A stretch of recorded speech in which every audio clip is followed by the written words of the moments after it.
देव पाहिला नसेल पण देवाच्या रूपात आई वडिलांना बघा. आई वडिलांना पण एक विनंती, मुलगा किंवा मुलगी यांना मित्राप्रमाणे वागवा. नमस्कार, जीवन प्रेरणा या माझ्या YouTube चॅनलवर सगळ्यांचं स्वागत.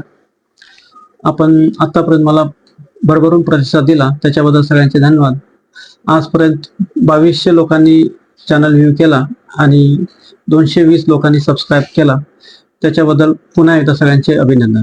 तसेच आजच्या भागात आपण संगत किंवा मैत्री याचे प्रकार याच्यावरती आपण बोलणार आहोत. तर संगतीचे तसे 4 प्रकार पडतात, पण आजकालच्या सोशल मीडिया आल्यापासून 5वा एक प्रकार सुरू झाला असं मला वाटतं. तर जसं की आता आपण आपली मुलं मुली यांना बाहेर जाताना म्हणत असतो की तुझा मित्र कोण आहे, तुझी मैत्रीण कोण आहे, तू चुकीचं तर काही काम करत नाहीस ना. मुलगा असू दे किंवा मुलगी असू दे, आपल्याला नेहमीच काळजी वाटत असते.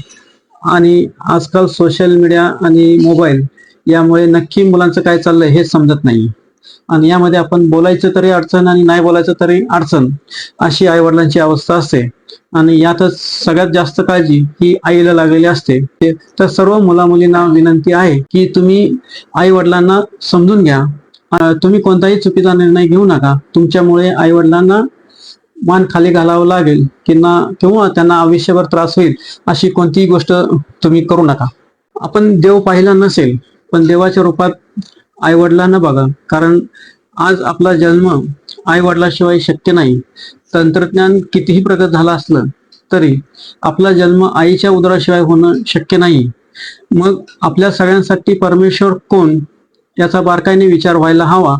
तसेच आई वडिलांना पण एक विनंती, मुलगा किंवा मुलगी यांना मित्राप्रमाणे वागवा.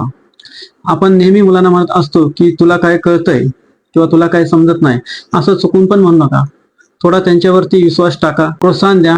काही गडबड वाटत असल्यास तुम्ही त्यांच्याशी बोला, त्यांना मित्र म्हणून वागवा.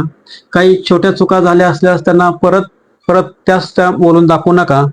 त्यांचे किंवा मुलाचे किंवा आपले काही संगत किंवा मित्र बदललेले आहेत का बघा, कारण आपल्या जीवनात संगत म्हणजे मैत्रीचा एक फार मोठा परिणाम असतो. आणि याचे 5 प्रकार असतात. पहिला प्रकार जर समजा आपण बघितला तर स्वतःचे जीवन महत्वाचे नसते आणि इतरांचे जीवनही महत्वाचे नसते. आणि यांच्याबरोबर राहणं म्हणजे आपल्या आयुष्याचा वेळ वाया घालवणे किंवा असे मित्र किंवा संगत म्हणजे आपल्या आयुष्याचं वाटोळच असतं. म्हणजे उदाहरण जर घ्यायचं म्हणलं तर काय की जी काही लोक नेहमी नशा करतात किंवा दारू पितात, की त्यांना स्वतःची काळजी नसते आणि दुसऱ्याची काळजी नसते.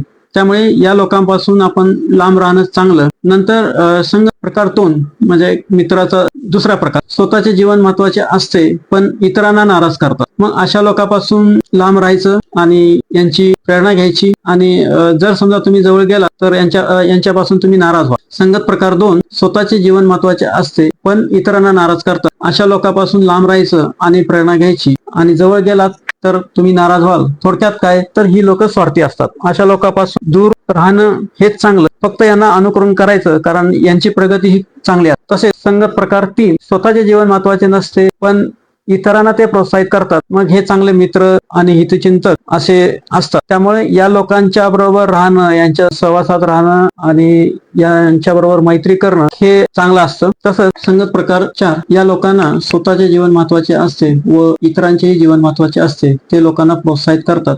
तसेच असे मित्र चांगले असतात किंवा गुरु म्हणून चांगले असतात किंवा ही लोक प्रेरणा देणारे असतात, आपल्याला मार्गदर्शन करतात किंवा यांना तुम्ही रोल मॉडेल पण म्हणून पण बघू शकता. ह्या झाल्या आपल्या 4 मैत्रीचे प्रकार.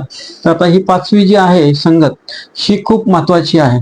कारण आजकाल ज्यावेळीपासून सोशल मीडिया आलेला आहे त्यावेळीपासून आपल्या जीवनामध्ये एक क्रांती झालेली आहे. जसंच की व्हॉट्सअप, फेसबुक, इंस्टाग्राम व इतर साईट आल्यापासून आपण हल्ली मित्र, नातेवाईक, आई वडील, भाऊ यांच्यापेक्षा जास्त वेळ आपण सोशल मीडियावरती घालवत असतो आणि या साईटवर घालवत असतो. तसंच यात कोणाशी संगत आहे म्हणजे कोणाला आपण फॉलो करतो किंवा कोणाचे आपण कार्यक्रम बघतो आणि काय बघत असतो हे महत्वाचे असते. कारण ही फक्त सोशल साईट नाहीये, तर आजच्या युगातलं हे एक शस्त्र आहे. आणि हे शस्त्र जे आहे ते आपण ठरवायचं आहे की ते कसं वापरायचं. हे वापरून आपण कोट्याधीश होऊ शकतो किंवा हे रात्रंदिवस बघून आपण कोणाला तरी कोट्याधीश बनवत असतो.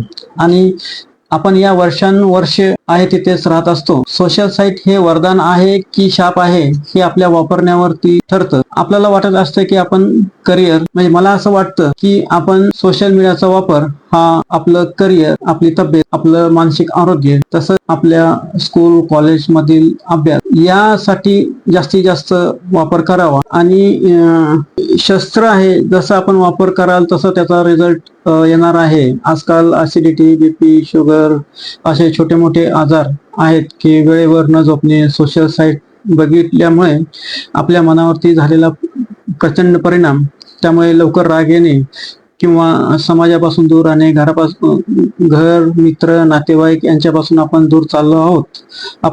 मला वाटतं की याला वेळीच ब्रेक द्यावं लागणार आहे, तरच आपण या विळख्यातून सुटू शकतो. आणि जर या विळख्यातून आपण सुटलो तर आपल्याला मनशांती भेटेल, समाधान भेटेल आणि आपलं आयुष्य सुकर होण्यास मदत होईल.